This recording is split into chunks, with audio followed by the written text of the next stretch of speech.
Hey, this is Dr. Jeff Redison, and we have the Anterior Assist here, and we are going to be doing a different method of doing the anterior up against a wall. So with this technique, I'll have the patient put their hands on their shoulders, try to bring these elbows in as much as possible, have the feet 1 foot away from the wall. There we go, and spread the feet apart just a little bit.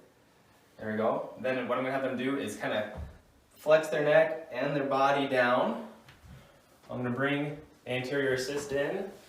And then you get in an athletic stance. You have them take a deep breath, exhale, and then lift up.